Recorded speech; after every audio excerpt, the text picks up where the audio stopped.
In the midnight zone, a fish shorter than a human hand closes jaws crowded with astonishingly long teeth. The common fangtooth looks designed at the wrong scale, as if a larger predator's weapons occupied a tiny skull. Its teeth are real, but their value emerges from scarcity and capture geometry rather than theatrical ferocity. Anoplogaster cornuta inhabits deep waters across much of the global ocean and reaches only modest adult length. The largest lower fangs rise beside the upper jaw when the mouth closes instead of piercing the brain case. Sockets and grooves in the head accommodate those teeth, turning apparent impossibility into precise anatomical fit.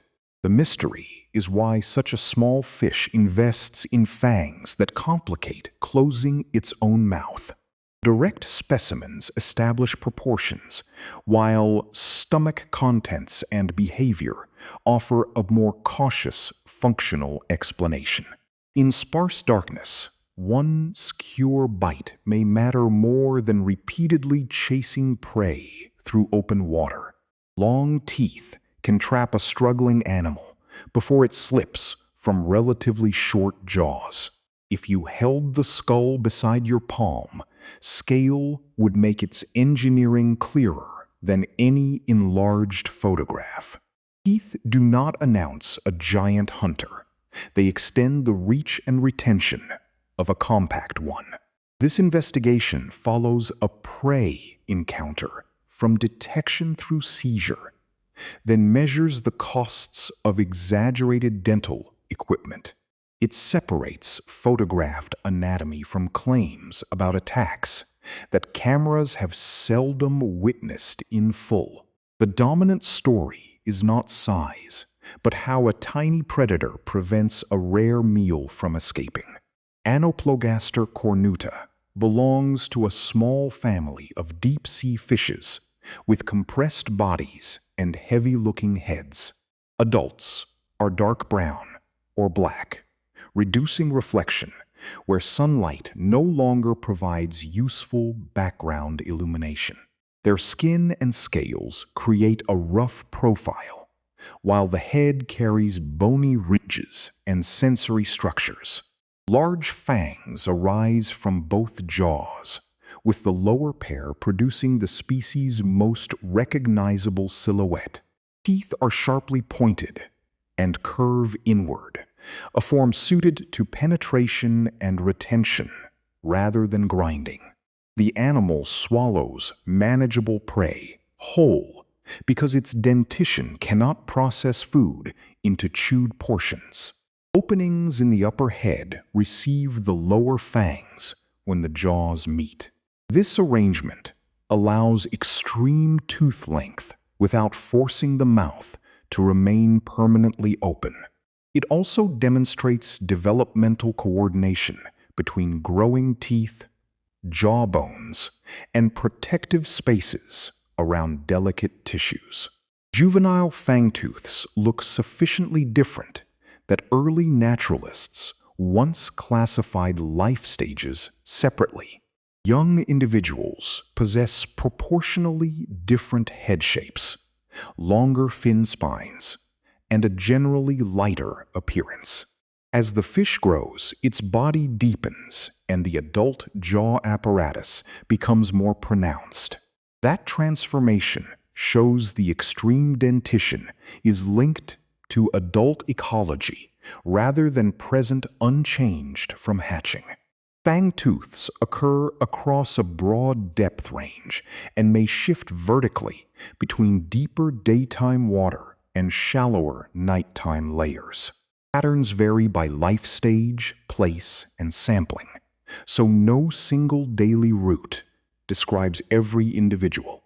Deep scattering communities provide fishes, crustaceans, and cephalopods that may become prey. Stomach records support a carnivorous diet, though digestion often prevents identification beyond broad groups. Researchers therefore know more securely what kinds of animals are eaten than how each capture unfolds. If you imagine a small jaw meeting a slippery fish, tooth length becomes a solution to limited contact area. A quick gape exposes multiple inward points before prey can turn beyond the head. Closure drives those points around or into the target, creating resistance in several escape directions. The predator can then orient the meal for swallowing without maintaining a prolonged high-speed pursuit. This proposed sequence fits anatomy, but natural strike speed and bite force remain inadequately measured. Fangtooths have been observed swimming in deep water, generally without the relentless motion imagined for surface predators. Their compact bodies support short maneuvers, while cold temperatures and sparse food favor careful energy expenditure. Visual cues may reveal nearby bioluminescent or silhouetted animals, though exact visual performance remains uncertain. The lateral line can detect local water movement and may assist during close encounters. No evidence justifies presenting either sense as an infallible targeting system in complete darkness. Once prey approaches, the fish must time jaw opening before its own movement pushes water ahead. Long teeth enlarge the effective cage formed during closure, increasing the chance of retaining imperfectly centered prey. This is a mainstream functional interpretation derived from form and diet, not a complete filmed proof. Alternative roles, such as defense, are possible because large teeth can discourage some attackers. However, defense alone does not explain inward curvature and swallowing anatomy as directly as prey retention does. Oversized teeth impose genuine costs, including breakage, developmental material, and restricted paths for jaw closure. The cranial sockets solve one constraint, but occupy space within an already small head. Spiny or oversized prey could still injure the mouth, making every apparent opportunity unsuitable. Animal must select targets that fit its throat and digestive capacity, regardless of tooth length. Huge fangs, therefore, do not permit unlimited meal size or victory over any animal they can touch. They improve control during a narrow stage between first contact and successful swallowing. When a crustacean meets the jaws, its hard surface may deflect a poorly placed point. Multiple teeth provide additional contacts, while backward curvature opposes a reverse movement toward freedom. If the prey struggles sideways, the compressed head and opposing jaw rows help confine it. If you follow this contest closely, the adaptation appears less like stabbing and more like closing a barbed trap. A successful capture ends quickly enough to conserve energy and reduce exposure to larger hunters. A failed strike leaves the fangtooth without reserves gained and may alert other predators through movement.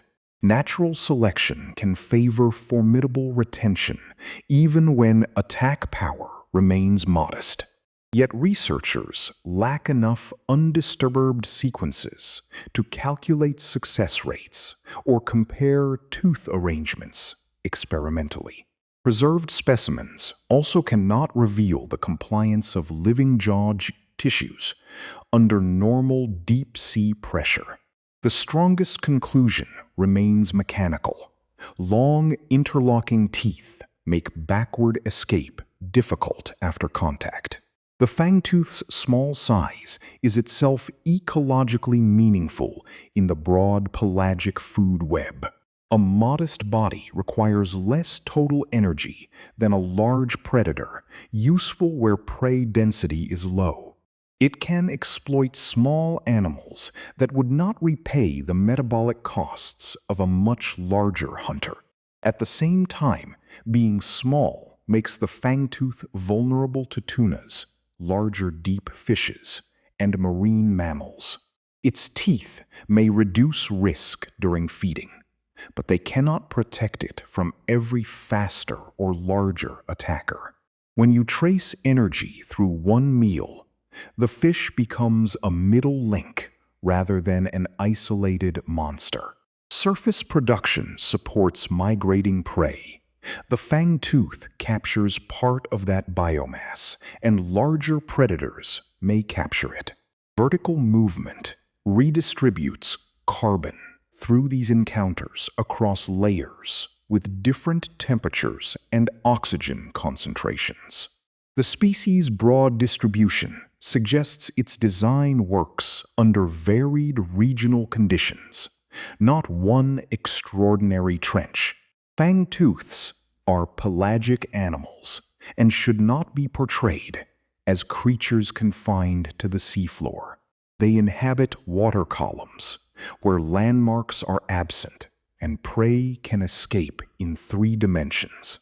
In that setting, a compact cage of teeth provides leverage without requiring a broad, heavy jaw. Human knowledge largely begins when trawls recover animals from depths their bodies evolved to occupy. Capture can abrade skin, break teeth, and distort tissues as pressure and temperature change. Museum collections remain essential for comparing anatomy, growth, diet, and geographic variation.